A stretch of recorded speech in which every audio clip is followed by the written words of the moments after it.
Look what just arrived, the Dante Tarot. I'm excited, are you? Because that looks pretty cool. That looks pretty nice. I mean, this is one of those decks where it wasn't just, not one of these that I just absolutely had to have, but it looks so attractive that I definitely wanted to at least check it out. I like the fact that it has a nice hardbound box. I like the sort of the two-piece design of it as well. I like the art. It's pretty interesting. So some of the card previews look fantastic, and I am interested to see if it actually turned out to be just like that. All right, let's put the box lid back on. Ooh, I like the dynamic comparison here between that red and that white. Just as an artist, I think that's pretty cool looking. Here is the book. The book is, ooh, it's got a little color in it. Nice, pretty cool. All right, let's look at the cards. We have the LS thing going on here. Let's open the cards up and try not to damage them. That would be great. And see what we get with the Dante Tarot. Man, look how thick that deck is. I mean, that is not, they're not playing around there. They look like pretty thick cards. I like that. Whoa, I see a lot of red all of a sudden. Is it the back? Wow, that's nice. That is nice, and that is nice indeed. Okay, let's check this out. So obviously everybody wants to see the back. There's the back. Ooh, they have a nice lamination to them too. I'm impressed with this level of lamination. Ooh, those are pretty. Those are really nice. I like that. Let's see what we get on the minors. Ooh, nice illustrated minors. I like it. That looks cool indeed. All right, let's check this out. Card quality. That's insane. That is only coming like out to here. Well, if I like just mash it, it comes up. But I mean, this is a nice thick cardstock. It's got a nice lamination to it. I like it. All right, let's check out the Fool. I like this. That's sort of interesting, sort of the old style, sort of chewed on the cloth. So you do have some damage to the cloth going on there. I like sort of the background being a little bit, a little bit messy, a little messy background. I like that a lot. So the Fool looks pretty cool. Not on a ledge, which is interesting. So we've removed the ledge. We have almost a little more safety to this. Also no sort of urgency. They're also not looking up. So I like the style here. It's a lot different, right, than you usually see. The Magician is kind of a little bit TDM Magician here. I love the borderless design. First off, I think it's great. I think the red down here, comparatively with the background, sort of the yellow muted orange background, looks fantastic. All right, so we have the High Priestess, which looks pretty cool. I like the expression on her face. Also like the veil is really loose, right? No pillars, but the veil's kind of loose and interesting. Got a little bit of the Empress action, kind of steering at us like a Queen of Wands or something almost. The Emperor holding out the staff. I kind of like that. We have the Hierophant. Pretty, Hierophant is not steering at us, steering at the left. There's a lot of interesting steering at the left, steering at the right opportunities here, and I kind of like that. Here we have Cupid and a traditional TDM style of lovers, where you kind of wonder if this is the mother or the mother giving away the daughter or what have you, or something's going on with that. Then we have the Chariot, which is pretty old school. There you go. Justice, which is kind of cool. The sword lining up with the pillars in some decks, lining up with the throne in this one. A lot of thrones in here. I like the Wandering Hermit with the light. And then we have a little bit of a wheel action. That is so interesting. They replace the characters or the creatures with individuals. I think that's interesting. Like, this person's really having a rough time here. So this could be a good reinterpretation of the wheel, in my opinion. I think it'd be great. Again, looking left and right, this would be excellent for card interactions. Like, they're always looking left or right. Very few individual cards sort of steering directly at us. Got the Hanged Man out here, stuck a little bit to Death. Here we go with Death, the usual old school TDM, temperance, old school, have the devil. Ooh, very interesting character with the devil. That is interesting indeed. I like the tower. The tower, you have a one person actively falling. This sort of goes back to some of the old school decks to where you have the people that look like they could be having on a handstand, or they could be touching the ground and leaping up or something instead of falling out of the window. There are some things in books about that. Anyway, now we're going for the star. Interesting indeed. The little bit of the moon. Ooh, I like the little pool, sort of the little restricted pool here as the crab is approaching. It looks like that they haven't even emerged yet, or they are going to do that. You have the traditional two buildings between that, and then the active moon. We have the sun. I'm not sure what's going on with the holding of the clothing. We have judgment, which is cool. I love the judgment cards, which have an active participants like coming up. They're not looking like black and white zombies like in some of the decks. Like the world as well. This person has like a vested interest in what's going on here. It's also interesting that they are standing rather than floating in the air. So they have the feet on the ground, firmly placed on the ground. I kind of like that. Now we have the ace of, I'm assuming, cups. It looks like cups. Yeah, ace of cups, sort of embracing that. We have the, well, is this cups? Is this cups? I assume this is cups.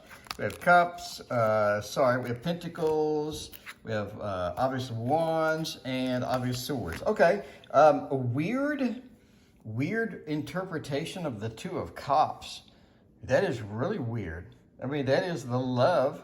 It's almost like that they are working and they are sort of balancing things out, or they're working on a statue. This sort of a weird reevaluation of that card. We have the Three of Cups with the dancing that's not dancing now. Are they holding a stick? That's interesting. That person seems really angry. I mean, for a celebration card, that person seems kind of angry. Now we have the Four of Cups. Again, sort of a spillage here. Almost like they're waiting in line for something. And sort of interesting, I guess. We have the Five of Cups, a little bit of the disappointment. We have a bunch of interesting characters in here. One filling, one pouring, one maybe mixing, one, I don't know what they're doing. And then we have the Six of Cups with the family and whatnot. So a lot of grim expressions, right? Grim expressions from here. Not sure what's going on with the key. I'm assuming that the book will cover some of this. I mean, let's take a break here and check out the book, right? Let us go. We have multi-language book, pretty standard for LS. We have major arcana. We have pentacles. We have chalices. Okay, let's go for the Six of Chalices. Credulity, nude and smiling fool. It's easy to control you. The other four figures are infidelity and fraud. Wow, okay. Infidelity and fraud. It's easy to control you. I guess this is one of those decks where you kind of have to pick up the reinterpretation. Seven of Cups. We have a bunch of moons as choices. We have fire. Again, something we're going to have to read the book. Stepping on the crab, maybe restricting it, maybe. And then we have more chalices, more people. And then we have the vacant eyes.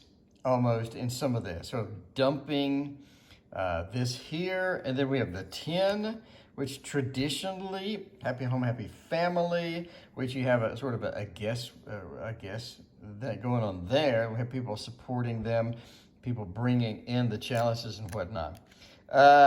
Anyway, so we get the page, sort of carrying things along, and that's sort of interesting. Then we have the knight on the camel. I believe it's a camel, so yeah. Putting the stick into the fire, maybe preparing a weapon for battle. Then we have the queen with a, I don't know, porpoise, dolphin, something going on with the dog supporting her. And the reemergence of this key symbol. And then we have the king. All right, so let's check out the Pentacles suit. Here we have the Ace of Pentacles. I'm not sure what is going on there. That's kind of interesting. You don't really see a lot of documentation being carried around other than like High Priestess, Three of Pentacles and whatnot. So it's interesting that we have some documentation or something going on, something handwritten in the Ace. It's almost like we're going to sort of get a preview of the Pentacles. The Two of Pentacles, I'm not sure what's going on there. We have a beast or something going on, little weird looking thing going. That almost looks like like this person's just sort of exchanging something or wanting something from that individual.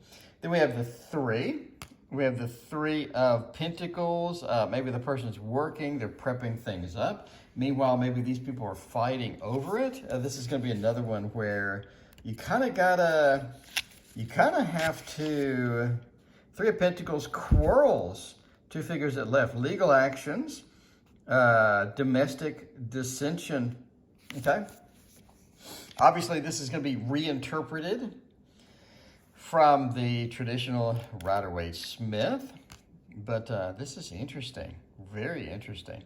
A lot of good stuff here, a lot of weird stuff. This person doesn't have a hand. Are they missing a hand? It looks like they're embracing, but he's about to stab somebody. I mean, it looks like they're about to stab somebody. Now, we're sort of carrying around something. Somebody is on top. Other people are, again, with the documentation. And then we have the Six. I'm kind of in territory unknown at this point for just the interpretation, since it is reinterpreted.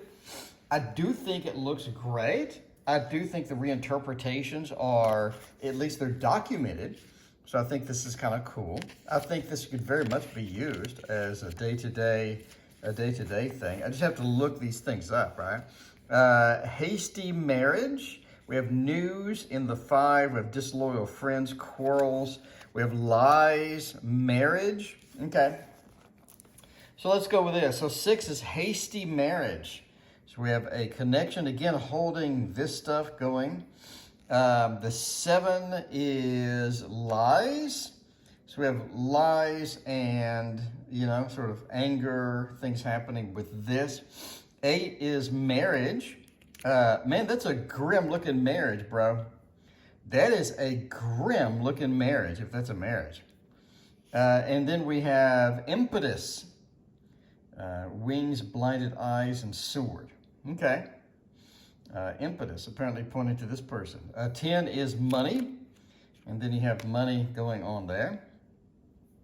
And then we have the page, or the knave, relative who is jealous. Okay, relative who is jealous.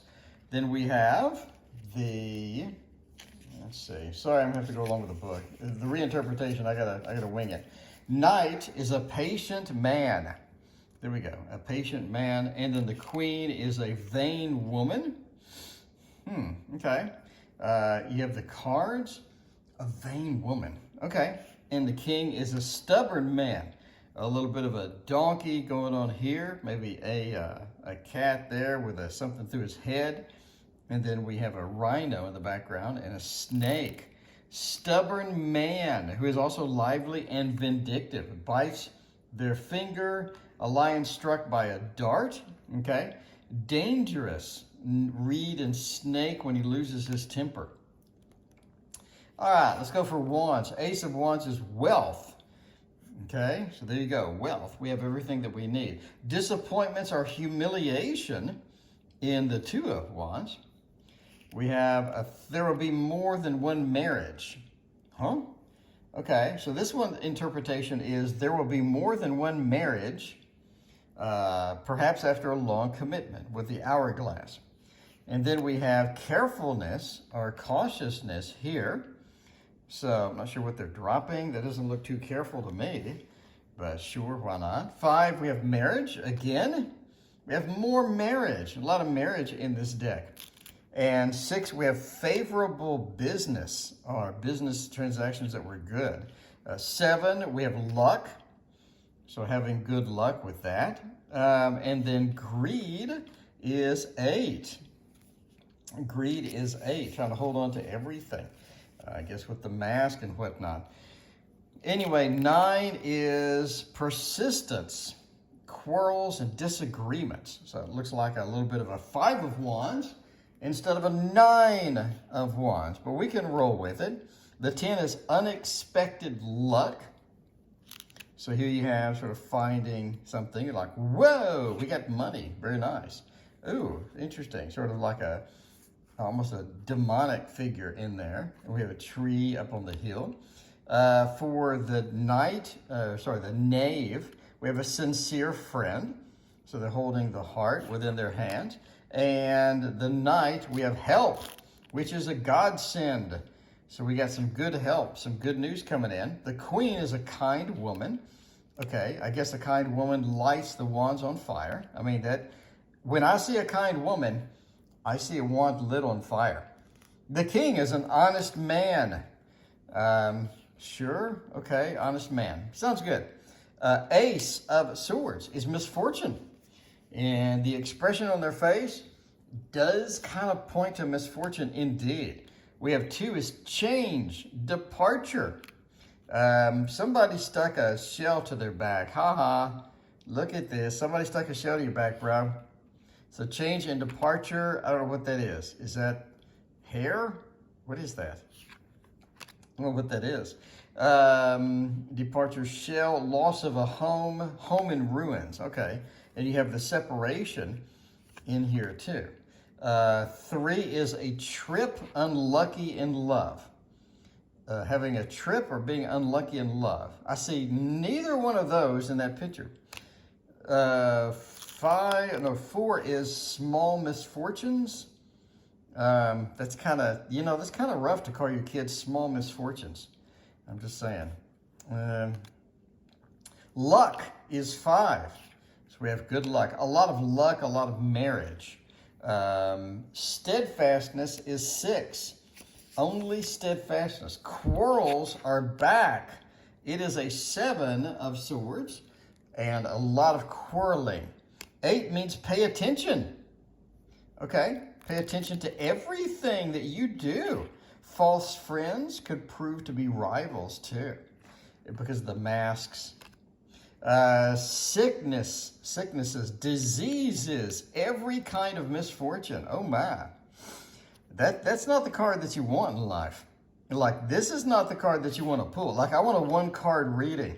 Okay, sicknesses, disasters, and every kind of misfortune. Cruelty while drowning a newborn. Oh my. Drowning a little baby. Cruelty. That's a long description compared to the others. I want a 1-card reading for 2022, and you pull this. Like, that's a rough life. All right, negative signs, distress, and imprisonment. Interesting. We have the imprisonment here, and we have the cobwebs going on. The knave is a slothful person, okay? So I guess they've had too many snakes to eat. Too many snakes to eat. The knight is a man with an inclination, okay? Has an idea, has a purpose. Queen is betrayal, double-faced, fire, and water. Malice, widow. And the king is enormously ambitious man. All right. Didn't think it would be a complete reinterpretation of the tarot. This is more like an oracle deck, kind of. I mean, more like an oracle deck, kind of, in my humble opinion. I love the borderless. I love the card quality. I love the lamination. Card quality is nice. It just is so smooth to go through. This is one of those that has a different system, though. So if you are going to use this on a daily basis, you're definitely going to need to memorize all the symbology and all the reinterpretations of the cards. But I think there's a lot of good potential with this deck. I don't know. I mean, let me know. Do you like the reinterpretation? Do you like the art? Do you like the graphics? Do you like using this as a sort of a reinterpreted tarot. So you're going to have different meanings other than the Rider-Waite-Smith and the Golden Dawn and what have you. Anyway, let me know what you think. I like it. I like it. Am I going to memorize the entire book and all the symbolism? I guess that's something I need to think about. For now, no. But anyway, let me know what you think. I appreciate you watching. See you next time.